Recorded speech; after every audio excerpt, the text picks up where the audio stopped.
अनुशासन का परिचय दो साथियों, जितने भी साथी हैं सब बैठ जाए, उसके बाद हम बात शुरू करेंगे, क्योंकि हम संघर्ष करने आए हैं, अपनी बात रखने आए हैं, अपनी जो तरीके हैं वो बताने आए हैं। तो सभी साथी ये माइक के पास है, वो भी बैठ जाए साथियों, इधर वाले भी बैठ जाओ। मेरा हाथ जोड़ के निवेदन है कि अनुशासन में रहेंगे। आप इतिहास उठा के देखो, कोई सी भी लड़ाई हो वो बिना नियम बिना अनुशासन की जीती नहीं गई है। तो हम लोगों को अनुशासन के साथ रहना होगा। तो सबसे पहले मैं आप सभी को दिल से सेवा जोहार करता हूं कि आप लोगों ने कल से आज तक बेहतर तरीके से इस आंदोलन को एक रूप दे रहे हैं, एक ऊर्जा दे रहे हैं। इन युवाओं के लिए बेहतर तालियां बजा दो साथियों, जो रात दिन से लगे हैं। समाज को ऐसे जज्बेदार और ऐसे जुनून वाले युवाओं की जरूरत है। और एक बात और है कि यहाँ पर जितने भी जनप्रतिनिधि आए हैं, हमारे बीच में 3 विधायक आए हुए हैं, और भी जनप्रतिनिधि आए हैं, सांसद चुनाव लड़ने वाले प्रत्याशी भी आए हैं, और भी बाकी लोग आए हैं। उनके नाम पे भी बेहतर तालियां बजा दो साथियों, क्योंकि समाज की लड़ाई में बच्चे से लगाकर छोटे से लगाकर बड़े का सबका योगदान जरूरी है। तभी हम एक एक लड़ाई जीतेंगे और मोर्चे तक पहुंचेंगे। और साथियों, और ये जो आंदोलन जो चल रहा है खरगोन में, सोशल साइट पे ट्विटर, व्हाट्सएप, इंस्टाग्राम तमाम जगह पे छाया हुआ है, लेकिन इलेक्ट्रॉनिक मीडिया में कम दिखाई दे रहा है, क्योंकि हमारे पत्रकार लोग नहीं है, बड़े लोग। एडिटोरियल इस देश में संपादकीय बहस होना चाहिए, चाहे प्रिंट मीडिया हो चाहे इलेक्ट्रॉनिक मीडिया हो। आदिवासी की आवाज की जरूरत है, उनका हम सम्मान करेंगे। जब मैं 1995 में आया था तब मेरी उम्र कम थी, मैं मंडी में आया था। उस समय यहाँ पर नारे लगते थे, तो आप लोग भी नारे लगाएंगे। मैं फेसबुक पे भी उस नारे को लिखा हूं, मार कुटी। आप लोग बोलेंगे बंद करो, मार कुटी, ऊंचे हाथ करके, मार कुटी, मार कुटी, मार कुटी। ये खरगोन जिला कोणी छे ते इना जिला में अमुक आज ठुकड़े बाज रही है। और यहाँ के एसपी भी आदिवासी, और यहाँ के हमारे जो सांसद महोदय हैं उनको भी आना चाहिए था यहाँ पर, और समाज के बेटों के साथ बैठना था, क्योंकि यही लड़के इन्हीं में से सभी ने वोट देके उनको भी जिताए हैं, उनका भी जिम्मेदारी बनती है। समाज की लड़ाई होती है, समाज के लिए जब बात आती है, समाज के सम्मान और स्वाभिमान पे बात आती है, तो क्या पार्टी क्या दल, वहां पे सिर्फ समाज दिखाई देना चाहिए। जब समाज दिखाई देगा तो ऐसे समाज के लिए लड़ने वाले और मरने वालों की कमी नहीं है साथियों। आप ईमानदारी के साथ रहो। राहुल भाई को अगर मैं कहना चाहता हूं कि आप भी तो ट्रेनिंग किए होंगे। जब ट्रेनिंग में लड़ाई का हुनर सिखाते थे तो आत्मरक्षा के रूप में उस आरआई को 2-4 जूते आपने भी क्यों नहीं मारा? और बोलते, मैं तो उस आरआई को यह भी कहना चाहता हूं कि अगर आप इतने ही कुत्ते पालने का शौक है तो घर चले जाइए, हम लोग इतने सक्षम हैं, आपको हर वैरायटी का कुत्ता आपके घर भिजवा देंगे हम लोग। और आज एक कुत्ते के लिए समाज के बेटे को बेल्ट से मार रहे, और एफआईआर नहीं हो रही है। कई जांच का बहाना बनाया जा रहा है, तरह तरह के बहानेबाजी बनाई जा रही है कि वर्दी में अगर एफआईआर हो जाती है तो पुलिस की छवि धूमिल होगी। पहले पुलिस की छवि धूमिल कर चुका है वो व्यक्ति, और वो वर्दी में छुपा हुआ गुंडा है, वो आरआई नहीं है, ये मेरा दावा है। मैं भी वर्दी में रहा, 20 साल तक वर्दी पहना, 14 साल नक्सलाइट एरिया में रहा।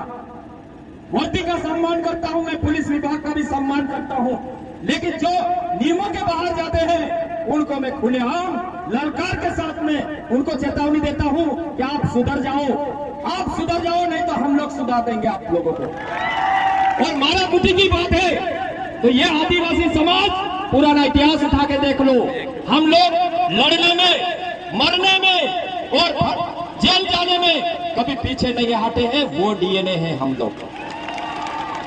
हमारे समाज के बेटे आज छोटी मोटी नौकरियां करते हैं, उनको छुट्टियां नहीं दी जाती है। मैं ये भी समस्या देखा हूं कि मेरे साथ ऐसे पुलिस कांस्टेबल रहे कि उनको समय पे छुट्टियां नहीं मिलती, बच्चे नहीं होते उनके समय पे घर नहीं पहुंचने से, ऐसी बुनियादी तरीके से सिपाही चौराहे पे ठंड में, गर्मी में, धूप में, छांव में, हर विकट परिस्थिति में एक सिपाही नौकरी करता है और आज उस सिपाही को बेल्ट से मारा।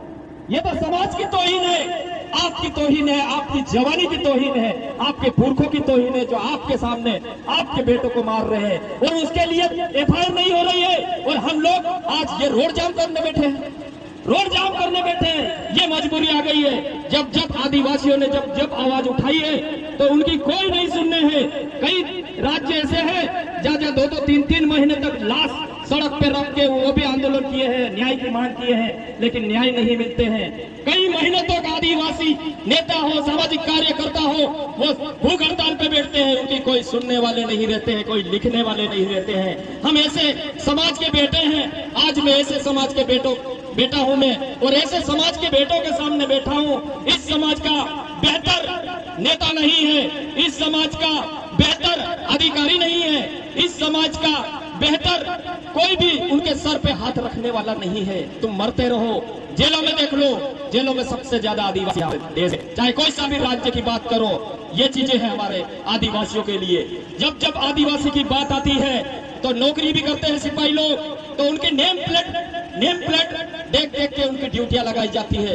या खरगोन जिले और कई जिले में आप जाके देखिए, वहाँ की टीआई लोग होंगे, टीआई हमारे आदिवासी समाज के बहुत सारे बेटे टीआई है, लेकिन वो लाइन में नौकरी कर रहे होंगे, लकड़ी लेके लठ लेके नौकरी कर रहे होंगे, लेकिन समाज के बेटों को थाने नहीं दिए जाते हैं। 2 स्टार थाने चला रहे कई जगह पे, 2 स्टार 3 स्टार लकड़ी लेके कर रहे। ये है समाज की हालत। और हमारे जो बड़े नेता है उनका ध्यान कहीं और रहता है।